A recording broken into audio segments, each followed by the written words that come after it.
My name's Gemma Bounds and I'm a cognitive behaviour therapist working with the Somerset Talking Therapies team. I've been asked to come along and talk to you about the emotional impact of a cardiac event. The reason I'm talking to you about this is because I'm a cognitive behaviour therapist who's been specialising with working with people with long-term conditions for about 11 years now. And a lot of that work over that time has been with different cardiac rehab teams where I've got to work with many people who've gone through a cardiac event. Over the next few weeks and months, we might all go on this journey. You might have already experienced the shock of having the cardiac event, being that stage of denying that it's happened or denying that there is really a problem there. You may have gone through that already. There might have been the anxiety on, will the symptoms come back again? Will I have another one? What's going to happen now? How am I going to cope? All of those sorts of things might come up from this stage as well. And then the anger can come in, the anger about why has this happened to me? What can happen next? Getting really frustrated at the things you can't do and frustrated at the things that you're having to do slower than you used to be able to do, and doing lots of comparing and despairing, which can lead to more anger. Bargaining with yourself about the things you can eat and things that you can do, and if I just do that and then it'll be alright if I eat all of these stuff. Or it could be, if I don't go out today, then I can do more tomorrow, or something like that. Just bargaining with yourself over those sorts of things, or bargaining with yourself about the medication you take or when you use it, and things like that. That just might be lots of bargaining that's happening, and saying yes, I'll do something for somebody because they want me to do it, rather than feeling like it's something you want to do. So that can lead to some depression. And when we feel like others are making decisions for us and things like that, or we can't do as much as we used to be able to do, or we have to do it in a different way, that can lead us to feeling depressed. We can start isolating ourselves, and because we're avoiding going out and coming into contact with anybody else because you're worried that you might get sick again or something like that, and that can cause you to feel quite depressed. And then we get to this stage of acceptance of what has happened, acceptance of some of the feelings that has brought up for us, and maybe some of the thoughts that we've had, and an acceptance of that, you're going to go through times of on a roller coaster where it's up and it's down, and life is challenging at times and things like that, and then acceptance of that actually, here is the things I can do stuff about, and there's certain things that I don't have control over. So the acceptance comes from focusing on the things you can do and change for yourself to help improve your own well-being. How you might feel and what you might be worried about. Well, this can be varying for everybody. You might start by noticing that you're a little bit more irritable, or maybe others are telling you that you're a little bit more irritable. You might find that your mood alters. You might feel more anxious than you've ever felt before. You might find that you're depressed and it's the first time you've ever felt really, really depressed and really low. Or you might find that you're just more angry, and that could be a complete change for you. So that can be some of the feelings that you can have. You might find that you've just lost your sense of humour. You don't find anything funny anymore. Even some of your favourite programmes you don't find funny anymore.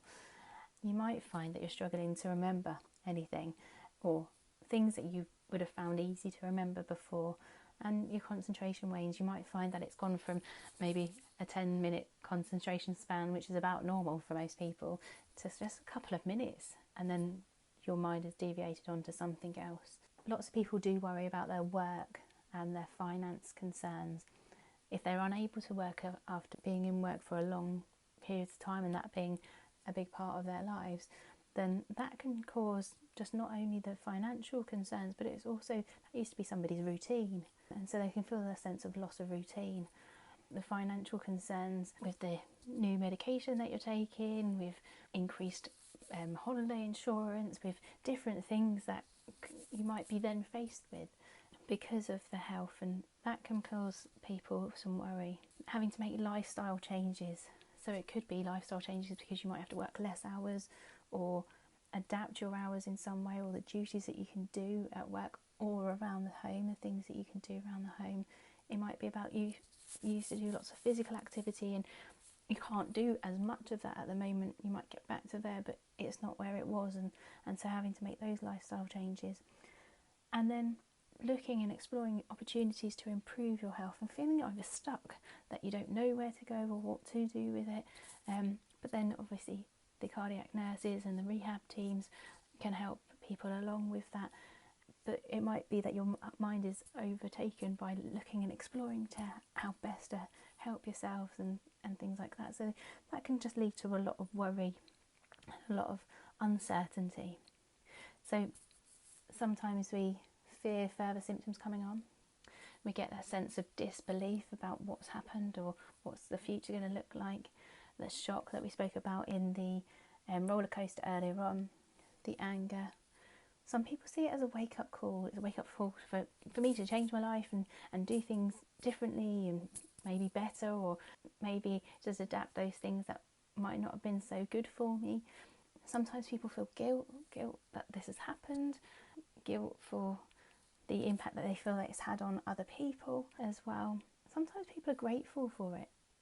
Sometimes it kind of goes hand in hand sometimes with that wake-up call feeling, and they're grateful that this has made them stop and made them look at their life and what they want from life and things, as well as the low mood coming on and the anxiety that we've spoken about already. Your feelings and how they may affect your behaviour and relationships. Like we said before, with the fact that you feel low or anxious or more irritable, that can change how you feel in your relationships or how you're dealing with people in your relationships. You might be more snappier. You might not want to go out anymore. You might not want to feel hemmed in. You might get irritable if you feel like they're trying to do lots of things for you and they're wrapping you up in, here it's bubble wrap, but you know that phrase of wrapping you up in cotton wool. You might feel there's been a change in role and someone else is controlling your relationship a little bit more at the moment because of you being unwell. So there can be a change in role and a feel of position in the household, which can affect you as well. You might find, like we said, overprotective family being wrapped up, or you might find later on when you're home and they think, oh, hospital's all done with and you must be much better, that actually they're not there and as attentive as you thought they might be. So there can be different things that can come up for people. You might feel more dependent, and that might be strange and alien to you.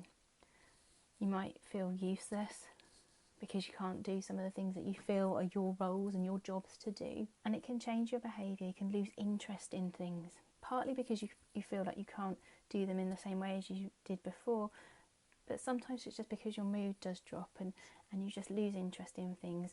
You might struggle to sleep. That could be because of anxiety thoughts of what's going to happen overnight, will anything happen to me? Or it could be just getting used to the medication, or after a period in hospital getting used to being back at home in your own bed. It can disturb your sleep anyway, so you might avoid doing normal tasks, the things that you would have done day to day, just because you're worried about that setting off some physical symptoms and concerned about becoming breathless or experiencing a palpitation or anything like that. So you might avoid doing some of those normal things you would do as well. And again, you might avoid sex because you feel like it's going to put too much pressure on your heart, or it's going to cause you to get further symptoms. You're unsure whether that's going to exacerbate anything for you, so you might avoid that, and then that can have an impact on you and your relationship and how you feel within it as well. So these are thoughts that we have all heard from people in cardiac rehab. I've heard in therapy sessions. Some of the rehab nurses will have heard these. Nurses on the ward will have heard these from patients. So sometimes I get really frustrated that I can't do things like before. It's such a common thought, and I probably said it earlier in one of the slides. The thought of, what's the point? I will only get discomfort. So I'm only going to feel uncomfortable from this thing. If I do this, I'll get a pain or I'll get a niggle, and I don't want to do that. I don't want to go out because I am worried that I will get breathless and pain and have another heart attack or angina attack. This is quite common, people being more concerned that they're going to experience a similar episode again, or they'll get that angina pain So they're worried to do those things, like those activities, those normal life activities, those day-to-day routine activities, as well as some of those sort of further walks or walking up a hill or things like that people might avoid. Feeling chest pain makes me panic and I think I'm going to die. This is quite a common thought for lots of people whenever they get any symptoms, and sometimes when they become really, really bad and you're quite anxious a lot of the time, that's when sometimes you might be referred into the Talking Therapies team or something to look at whether we can help you to overcome some of those anxiety feelings and help you to change some of the behaviours and some of your thoughts around what's happened to you, and address what's going on for you there. Well, it's really hard to say exactly how long feelings will last because it will be down to every individual. It could last just for the initial few days to the first few weeks, but it can go on to up to a year for some people, and if not dealt with within that time, then it can obviously go on for longer. The normal response to a traumatic event can be, like we said earlier, shock and denial, and you would hope that that initial shock and things would dissipate over the first few weeks.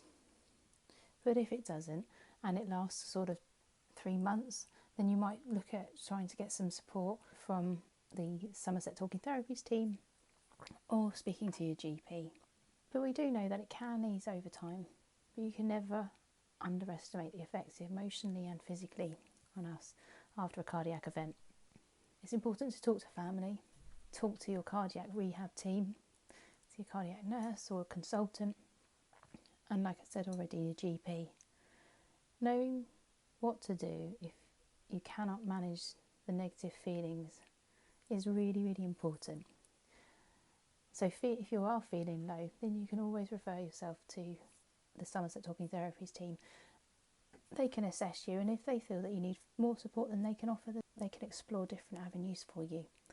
Or they might be able to offer you some cognitive behaviour therapy, some guided self-help work, or some other psychological therapies that they have within their teams.